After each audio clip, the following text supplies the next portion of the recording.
مقصود ہے ان سبھی میری فرمائش ہے تیزی کے ساتھ جلدی سے حضور پیرے طریقہ رہبر راہب ہدایت اما ہی راشد اللہ مصطفی علامہ مجبور بہرائے حضرت علامہ الحاج اشرف مفتی عبید الرحمان باقیہ سیبی سجادہ خان طاہر رضویہ چھوڑپور شریف کی عبادت ہے لہذا میرے پیارے تحریری تیزی کے ساتھ نعرہ تکبیر نعرہ رسالت اور ہمارے جشن عید میلاد النبی سرکار کی آمد سردار کی آمد مکی کی آمد مدنی کی آمد حضور پیر طریقت صاحب سجادہ جھولپور شریف نعرہ تکبیر نعرہ رسالت بیٹھے ایک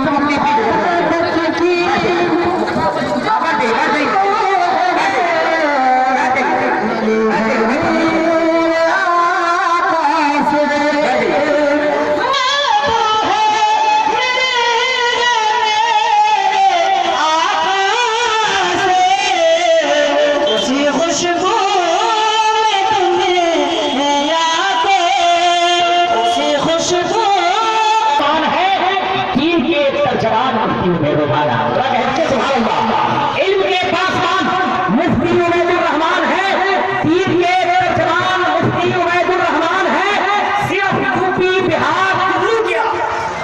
یو پی بہار دلی کیا اما شان ہندوستان مفتی عبید الرحمان ہے صرف یو پی بہار دلی کیا شان ہندوستان مفتی عبید الرحمان ہے وفادار شہ گولو مکہ مفتی عبید الرحمان ہے مدائے خدمت کے پاسدار مفتی عبید الرحمان ہے وفادار شہ گولو مکہ نہیں مل پائے گا دوستوں نعمت بدل جیسے بات اگر سچی ہو تو آواز آنی چاہیے نہیں مل پائے گا دوستوں نعمت بدل جن کا ادب کے میرے پیروا مفتی عبید الرحمان ہے اور آنے والے مسئلے کا استقبال ہونا چاہیے کہ بڑے علماء بڑے خطبہ مشائخ سب کا کہنا ہے بڑے علماء بڑے خطبہ مشائخ سب کا کہنا ہے فقط ایک دل ہی نہیں گلدان مفتی عبید الرحمان فقط ایک دل ہی نہیں گلدان مفتی عبید الرحمان ہے فقط اتنا کہو اشرف اور قلم رکھو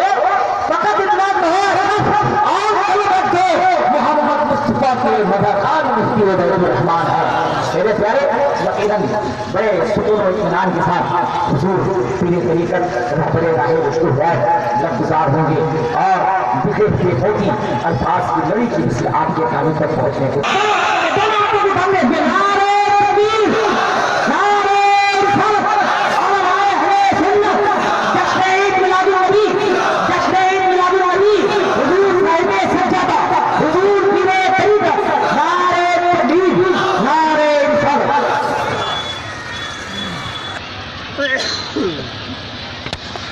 آپ حضرات کی دلچسپی اور شوق و ذوق کو دیکھتے ہوئے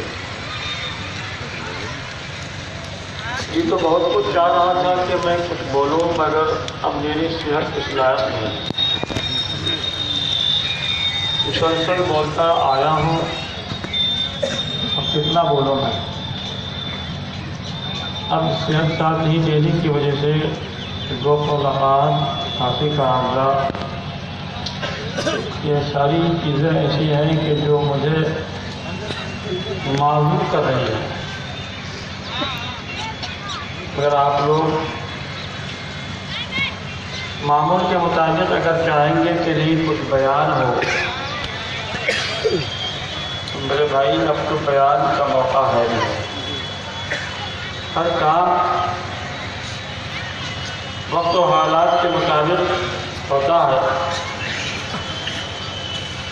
اب اس وقت بہتر یہ ہوگا کہ آپ لوگ بھی تو بہت دیر سے بیٹھ رہے ہیں آپ بھی سنگے ہوں گے تو کیوں نہ حضور بارگاہ رسالت میں بادت کھڑے ہو کر ہم صلاۃ و سلام کا نظرانِ عقیدت پیش کر لیں اور محفل کا اختتام ابھی نہیں تھکے ہیں نہیں ایک آپ دو آیت کی وجہ سے نہیں تھکے نعرہ تکبیر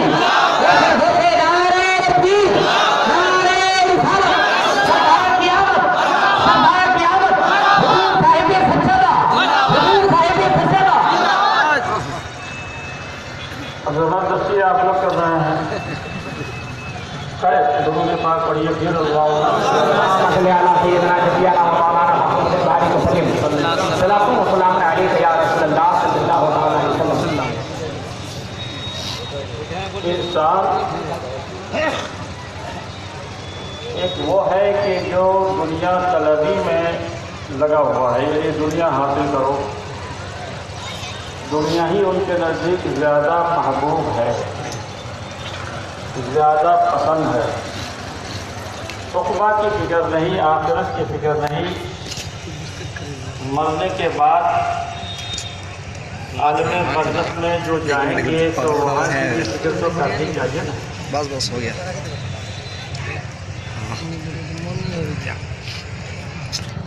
قرآن پاک میں اللہ رب العالمین نے ارشاد فرمایا کہ میں یرید ثواب الدنیا نؤتہ منہا، جو دنیا کے فائدے کے لیے کام کرتا ہے تو ہم اس کو دنیا میں سے دے دیتے ہیں. وَمَن يُرِدْ ثَوَابَ الْآخِرَةِ نُؤْتِهِ مِنْهَا، اور جو آخرت کے فائدے کے لیے کام کرتا ہے تو ہم اس کو آخرت میں سے دے دیتے ہیں. سبحان اللہ. فکر انسان کی جداگانہ ہے، سوچ انسان کی جداگانہ ہے، مزاج بھی جداگانہ ہے. کوئی دنیا کے لیے مر رہا ہے لیکن عقبہ کی فکر اس کو نہیں ہے. ایک قرآن کی آیت ہے کہ قُلْ إِنَّ مِنْ أَزْوَاجِكُمْ وَأَوْلَادِكُمْ عَدُوًّا لَكُمْ فَاحْذَرُوهُمْ. اے رسول آپ اپنی امت سے فرما دیجئے کہ بے شک تمہاری بیویاں، تمہاری اولاد تمہارے دشمن ہیں. بتائیے، جو قرآن کی روشنی میں جن کو دشمن بنایا گیا، بیویاں اولاد دشمن ہیں. آج وہی سب سے زیادہ محبوب اور پسندیدہ. جی ہم تو رسول کی محبت کا دعویٰ کر تو رہے ہیں مگر ہمارا عمل اس کی گواہی نہیں دے رہا ہے. جی بیوی اور اولاد یہ دونوں چیزیں انسان کے لیے دشمن ہیں. کیوں ہیں؟ جبکہ انسان یہی دونوں کے لیے مر مٹتا ہے، بلکہ شریعت کے خلاف بھی کر بیٹھتا ہے، شریعت کو بنائے طاق رکھ دیتا ہے. مگر جناب اس کے باوجود اس کو ہوش نہیں کہ ہمیں قرآن نے کیا ہدایت فرمائی گئی. اللہ وہ اس لیے دشمن ہے کہ ان کی وجہ سے تم خدا رسول کے احکام کی بجاوری ٹھیک سے نہیں کر پاؤ گے. یہی خدا رسول کی احکام کی بجاوری کی راہ میں رکاوٹ بننے والے ہیں. اللہ تو وہ چیزیں جو خدا رسول کی راہ میں رکاوٹ بننے والی ہوں انہیں کو دشمن کہا گیا.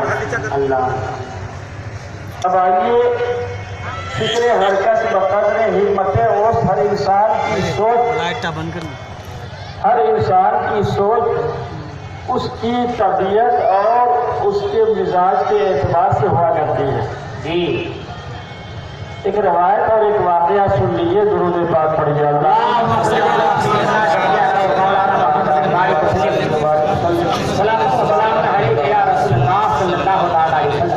علامہ فرائضی مکارم الاخلاق میں فرماتے ہیں، صحابہ کرام کی مجلس ہے، ایک دیہاتی آیا.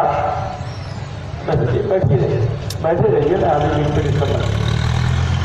ایک دیہاتی آیا اور آنے کے بعد حضور سرور کائنات صلی اللہ تعالیٰ علیہ وسلم سے عرض کرنے لگا کہ اللہ کے رسول ہم آپ کے پاس ایک غرض لے کر آئے ہیں، ایک مطلب لے کر آئے ہیں.